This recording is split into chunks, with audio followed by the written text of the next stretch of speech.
My friend asked me what you're seeing on your screen. So, how did I do it? How do I constantly go shopping for things on my wish list and afford my comfortable lifestyle without going broke or without going into heavy debt? In one sentence, I simply plan proactively and leverage the time value of money through sinking funds. That's it. That's all I did. Do you want to know more? Okay. We'll be covering the following topics to equip you guys with actionable tools and resources to integrate financial literacy principles into your daily lives, fostering long-term financial security and empowering you with strategies to afford your needs and wants through proactive financial planning. By the end of this, you'll hopefully know the practical steps to take today to plan for big purchases without compromising financial stability. Now, let me ask you a question. As the guardian of a child, you are entrusted with managing their assets, mostly cash, which directly affects their present and future. If that child starts demanding you to buy the toys, all the toys that they want, every toy in that department store, would you make that purchase, even if it meant depleting more than half of the resources that they have? I can wager majority of you would say that you wouldn't make that purchase on account of that affecting the child's quality of life at present and in the future. So why then do most of you allow yourselves to constantly make choices that harm you today and tomorrow? As an adult,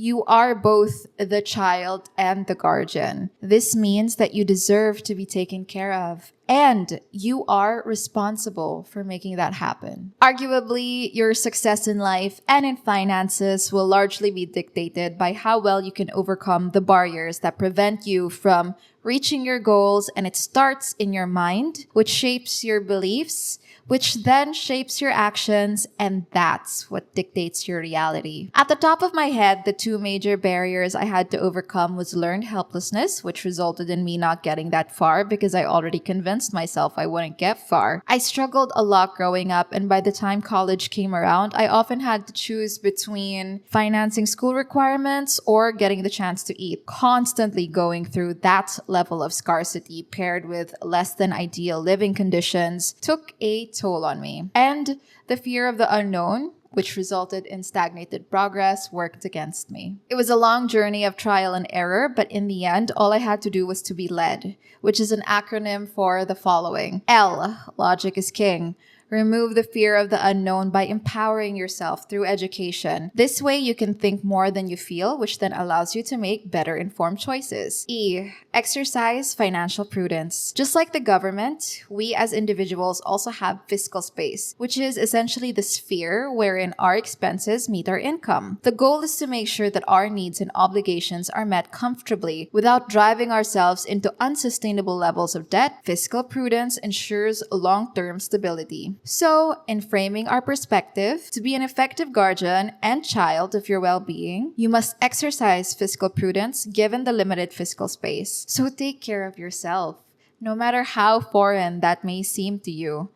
Be the adult that failed to show up for you when you were a child. D, duty above all else. To lessen headaches and heartaches that will drag you down, honor your responsibilities, whether as a parent, student, professional, or any other role you hold. Fulfilling your duties is the foundation of financial and personal stability. However, duty also extends to yourself. Prioritize your well-being, goals, and values. Neglecting your obligations, whether to others or yourself, creates unnecessary stress and setbacks. Answer the call to what truly matters. Align your actions with your priorities. And remember that taking care of yourself means that you are better equipped to meet your duties to others. Ultimately, this balance ensures that you're building a life that is both sustainable and fulfilling. Resources I can recommend to help you delve deeper are The Psychology of Money and Outliers, Why Some People Succeed and Some Don't. The first resource taught me that doing well with money has little to do with how smart you are and a lot to do with how you behave. And behavior is hard to teach, even to really smart people. But behavior can be learned if you are determined to learn that kind of behavior. The second resource taught me that hard work alone is not enough. Success doesn't just depend on your own efforts. External factors like family, support, education, and connections also matter. Though honestly, after moving to the city and building a career on my own, I noticed that regardless of how much effort you put in, the person who is just as capable as you but was brought up well connected and provided for will get further in life than you ever will. And knowing that just made me feel better. I no longer have unrealistic expectations of what I can do without the leverage or privilege that other people have. Basically, success is a combination of individual effort and systemic factors. So now that we're equipped with the mental headspace needed to make progress happen, let's apply financial concepts to reach our goal. We begin by thinking about ourselves and then plan from there. In this case, I've created a proto-persona named Sally for demonstration purposes. Feel free to modify this as necessary. To get started, you have to first determine your monthly income and general stage of life.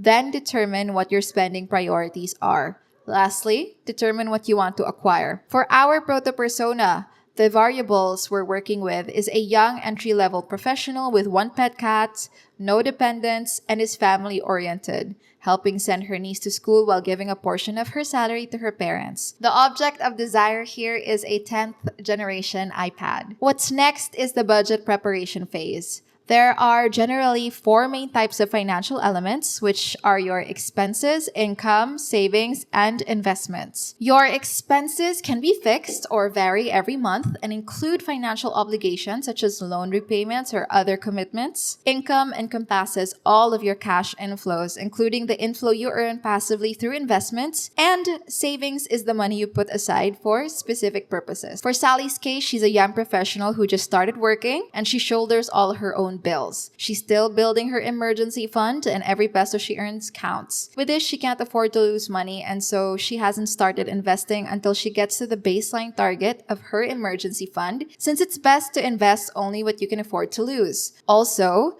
because Sally is a full-time employee, her company shoulders her insurance costs, so that's one less thing to think about. Unless you have generational wealth to rely on, I highly recommend prioritizing your emergency funds the moment you have income. You never know what's up ahead, and it's always good to have something than nothing at all. It's like how the countries that fared better during the unprecedented pandemic were the ones with prepared governments that had efficient systems or cash reserves. So learn to protect yourself. That way, even in the face of calamity or uncertainty, you can tide yourself over. Application is as follows. When you have income, allot a portion of it to your savings.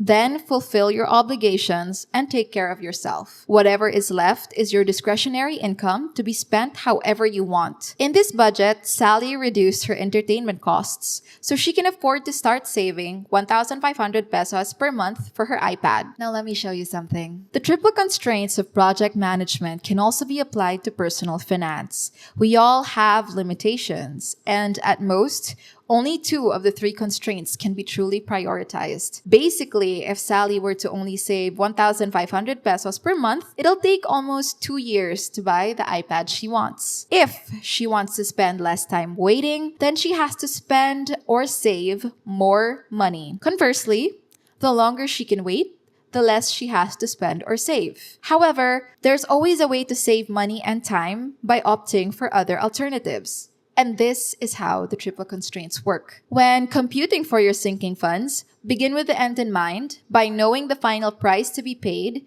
and then dividing that by how many months you plan to save for it. You can then pick and choose among time, cost, and scope in terms of what you'll prioritize. Sinking funds have worked for me to get what I want without going into debt or without paying any more than I'd like to. At the same time, I earn from saving because I leverage the time value of money. If you're wondering what that is, in finance, there are fundamental truths, and one of those is that the dollar today is worth more than dollar tomorrow, which is what we refer to as the time value of money. The way I see it, you can either invest today and earn more in the future, so it can be a positive, or you can do nothing while your purchasing power weakens due to inflation, which is the negative. I earn before I spend by storing my sinking funds in high-yielding savings accounts or short-term time deposits. I do not invest this money because it's not something I can afford to lose. Otherwise, if the stock market goes down or I end up having a negative profit, I won't be able to buy what I'd like. Essentially, My efforts are concentrated, so I'm spared from the true cost of debt when purchasing personal items. But if no interest installment plans are available, I'd make my decision as follows. If you have discipline and a good safety net already to keep paying your obligations even if you lose your job, debt financing won't be stressful for you. If you're like me and you have limited emotions to give, so you'd like to stress less as much as possible, sinking funds is the way to go. No interest installment plans are not always available, so majority of the time, you'll have to go through the typical credit lines that drive you further away from financial abundance if mismanaged. But if you have the cash and a no interest installment plan is available, money can earn more in a high-yielding savings account or time deposit the longer it stays in there, which maximizes your earning potential without hindering your liquidity. These concepts we've learned so far are only as useful as it can be applied to real-world situations. With that, I'll give you an overview of how my life changed thanks to everything I've learned and applied over the years. I'm going to preface this by saying that it's not easy to survive on your own, especially when you're starting from scratch, which is why it's so important to never lose sight of your goal. For me, I wanted a better quality of life. I refused the cards that were dealt to me because I knew I deserved better than always worrying about which of my needs I'd have to neglect because I couldn't afford all of them. I couldn't enjoy my earlier years, and that's time I'll never get back. I did not want to live like that forever. Back then, I was a working student and a scholar, but the costs of living and trying to get a degree were still heavy, which meant I couldn't afford everything else but the basics. And even then, I can't always afford the basics. My focus was on surviving. Eventually, after a few years of working and self-discipline, I was able to save up. So even if something happens to me, I won't have to starve again and my bills can still be paid. Yay! My life started shifting and I stopped feeling like every day is a battle for survival. All I did to go from then to now is to exercise fiscal prudence, given the limited fiscal space, and slowly my fiscal space started expanding, giving me more leeway to actually live instead of just trying to exist. In managing personal finances, the goal isn't just to afford what you want. It's to do so sustainably without sacrificing your future financial stability. By understanding the power of sinking funds, the true cost of debt, and the principles of the time value of money, you can make informed decisions that align with your goals. With a proactive approach complemented by discipline, you can achieve financial freedom and peace of mind. Here are 3 key insights to guide you on this journey. First, plan ahead. Build freedom through sinking funds. Sinking funds empower you to afford what you want and need without falling into the trap of debt. By planning for both your major purchases and life's predictable expenses, you eliminate financial stress and gain control over your money. It's not about deprivation. It's about building freedom and peace of mind. Second, understand the cost of convenience debt. No interest installment plans and credit cards might seem like easy solutions, but they can come with hidden risks such as late fees, overspending, or missed opportunities to grow your savings. There's also the fact that we never fully know what is going to happen. One day you may have income, and the next you may find yourself jobless. But the expenses or your financial obligations don't stop just because your circumstances change. Always evaluate whether you're sacrificing long-term financial health for short-term convenience. And third, leverage the time value of money to your advantage. Money today is powerful. It can grow your investments or lose value through inflation. Use this knowledge wisely. Save consistently and invest strategically to make your money work for you. The key is balancing the benefits of spending now versus saving for a financially secure future. If you found this video insightful, feel free to like and share it. You got this. I'm rooting for you. Until next time.